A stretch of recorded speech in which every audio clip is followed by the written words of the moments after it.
Maliens, Maliennes, mes chers compatriotes, notre pays vient de traverser une crise sans précédent.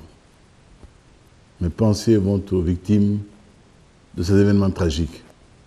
Chaque jour, je prie avec vous pour nos réfugiés et toutes nos familles déplacées.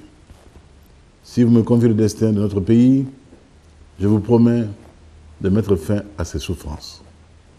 Pour l'honneur du Mali, je ramènerai la paix. Pour l'honneur du Mali, je garantirai votre sécurité.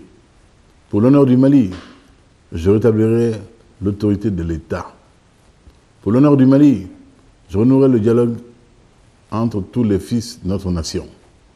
Je vous donne ma parole, je le dis, je le ferai. Nyafo, mba kene la sonama, Inch'Allah.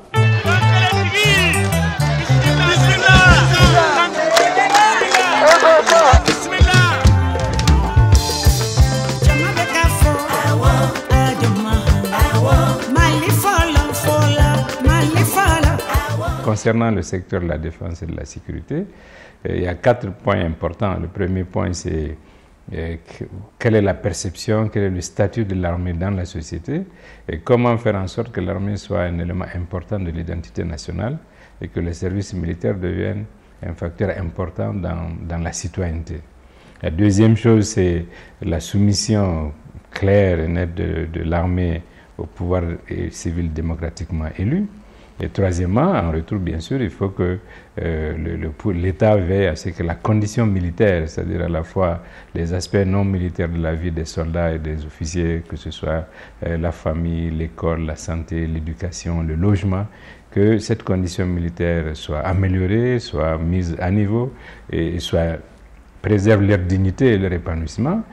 Et quatrièmement, faire en sorte que l'armée soit aux normes, sur le plan de la formation, sur le plan du recrutement, sur le plan de l'équipement, sur le plan opérationnel, c'est-à-dire la capacité opérationnelle de l'armée à répondre aux menaces du type nouveau auxquelles nous faisons face, et sa capacité aussi à s'insérer dans un dispositif international, comme cela va être de plus en plus le cas. Si, par la grâce d'Allah subhanahu wa ta'ala, nous sommes appelés aux affaires, nous ferons en sorte que plus jamais le Malien n'ait à avoir peur pour sa sécurité personnelle, pour la sécurité de son territoire national. J'en prends l'engagement solennel devant le peuple du Mali. Et toutes mes forces seront engagées pour mettre mon pays à l'abri désormais.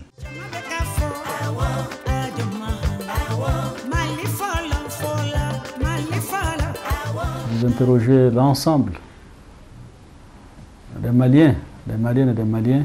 Je pense qu'il apparaît aujourd'hui comme l'homme, j'allais dire l'homme de la situation, l'homme seul capable aujourd'hui de mener à bien ces négociations, ces discussions, une fois qu'il sera élu, et de résoudre définitivement sur des bases de justice, d'équité, d'égalité, j'allais dire, et aussi sur des bases qui préservent la dignité des uns et des autres et qui préservent la cohésion et l'unité de la nation malienne.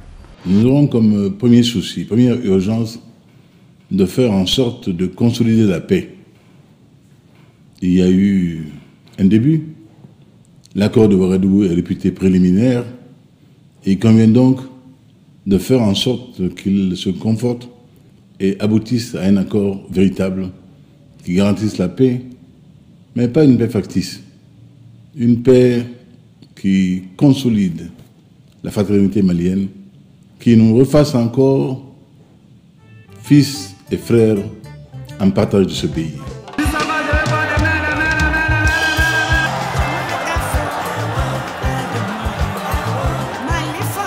Ibeka koni ale ko sécurité folo mala ani Mali bɛɛ lajɛlen kama.